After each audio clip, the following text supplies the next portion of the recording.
Guys, that's part of an old cable and bucket system that was built here on the face of this mountain in 1904. It's like the one you drove under getting here. Now that bucket system brought the broken ore off the upper levels of the mountain down here by the bucket load to a mill for processing since tore down. And above and beyond that tower, guys, but still much higher on the mountain, there's a 3-story boarding house built in the cliff up there at 12.5. Now, we can't see that from here because we're too close to it. If you want to see that when you come out of the mine, guys, you must journey down the road past the metal building, look above us. They built that up there also in 1904, and they built it way up there, guys, because that's where they mined at that time. Kept 26 men housed up there year-round. You get a day off, you can hook a bucket, ride down here, and go to town and spend your money. I ain't going to tell you how to spend it either.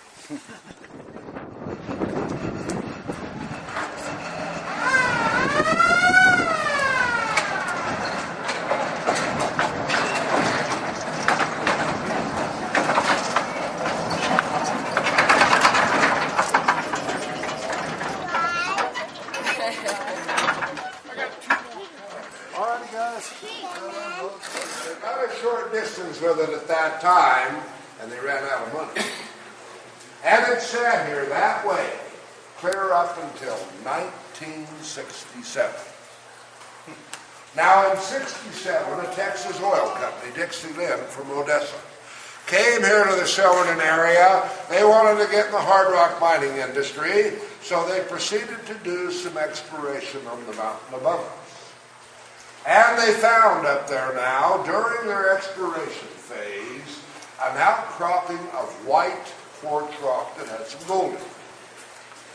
Now, deciding geologically that that is a vertical vein standing up in what they called the Lena Mountain here, guys, they drove this tunnel in to intersect that at that time, 67. I want to show you that vein behind me here, guys. Now, here is a corner pillar of what they left in the 9-hole vein. Now, you see the white quartz in it where my light shines? Now, I want to tell you guys here, most all the gold ever found here in the Silverton area now was found in and with white quartz. So, if you was going to be a prospector up here, buddy, this is what you'd be looking for, white quartz. Shiny stuff you're seeing in here now, this is just a little crystallization, a little iron. Now, actually, folks, the veins in the Silverton area here are very, very unique. And I say that to you because they carry so many different minerals in the same vein. You don't see that often. Not only is there gold and silver here, but there's also lead, zinc, and copper. Now, in the early days of mining here, they were then only interested in the gold-silver aspect. And it was not until the late 20s now, they developed a separation method which then allowed them to capture out those other base metals, the lead, the zinc, and the copper. Column drill, mounted off the column, as you can see. Now, this drill runs on air. It rotates that steel up front, it has a bit on the end to cut the rock, and you crown it with a worm or screw mechanism, but you can drill a 6-foot deep hole in this hard rock in 7 minutes. So I'm going to run this, a little noisy, won't run it long, but sure it's like a mine. Drilling off the column. You guys ready? Here we go.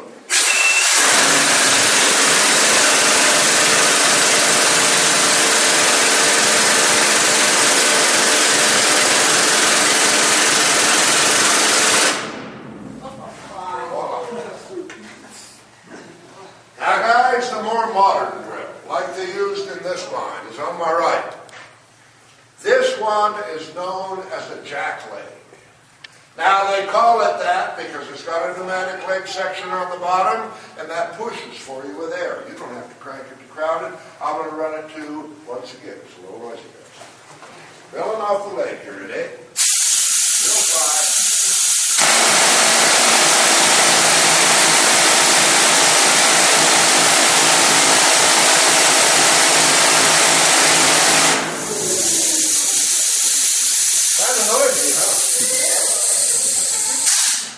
Now guys, I got to tell you, you're going to have these operating throughout the mine, so the underground's a noisy place. Today, of course, you wear earplugs in their mouths. Early days had no mandatory ear protection. Now, one more thing before I move you on. The principle of drilling here, whether you do it by hand or you do it with a machine, is to drill a series of holes in a particular pattern, loading those with dynamite, detonation, and that's what breaks all your rock. And I will show you that stuff outside. And as you travel through this area, you will see waste dumps all over the mountains, right?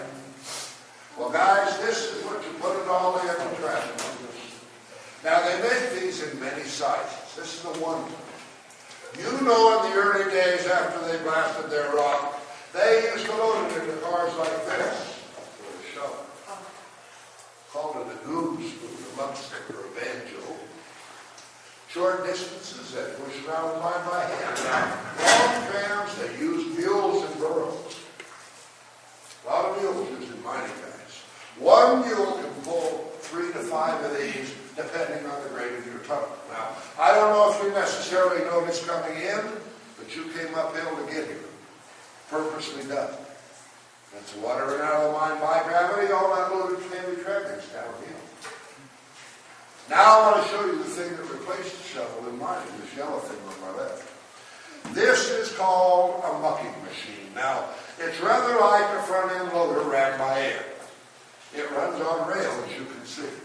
Now, you advance that rail up front to the rock you just blasted, bring you an empty car behind, and this machine will load it. Now, I'm going to run this for you too, once again, guys.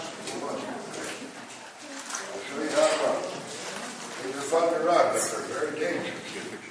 You ready?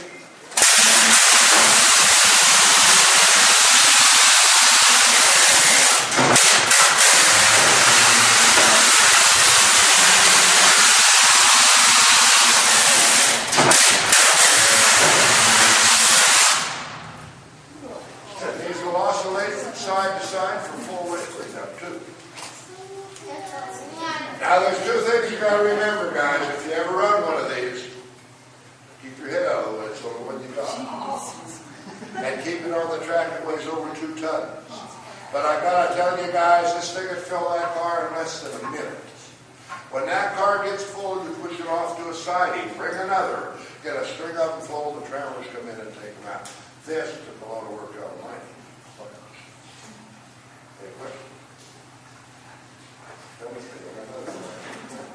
Underground toilet called a honey bucket. Honey wagon, thunderbug, many things. Now I got this out of a local mine many years ago, and I brought it in here for show and preservation because it's very old. But I want you to know, guys, they put these right out in the middle of the tunnel like this, and you're going to say, well, there's no privacy. Well, that's true, but there's no lights. You crawl up here, blow your candle out, nobody knows you're here. Except the guys working with you. They know where you've gone. And while you're sitting up here in the dark, they will sneak up behind you with their light out, give you a big push down the tunnel. There's downhill all the way to the outside. And you don't dare stand up. But revenge is sweet. Now guys, I gave you a lot of mining, and I don't expect you to remember it all, but I do like to impress upon you this, especially the young ones. Mining is a very essential part of life. And I say that to you because there's only 2 ways in this world to get anything. You either grow it or you mine it. There is no other way. Think about it. Now everybody always asks me, Ernie, why do they call this the Old 100? You know, guys, a mine acquires a name whenever you file the claim in the courthouse. Name it what you wish at this time. This claim was filed here way back in the 1870s by a German immigrant by the name of Reinhard Neigel. And he called it the Old 100 because he was a religious man. And in the Protestant religion, they have what they call a doxology of hymns. That's 100 hymns. This is the Old 100, or the 100th hymn of the doxology. Now, they all have a name. This is we know. But I got to tell you guys, too, there was a lot of girls on Blair Street, Silverton, had mines named after them, too. Now, them girls long gone. But them names stay on the books forever. You know that? What question? Let's carry the dead kids out. Guys, how about questions?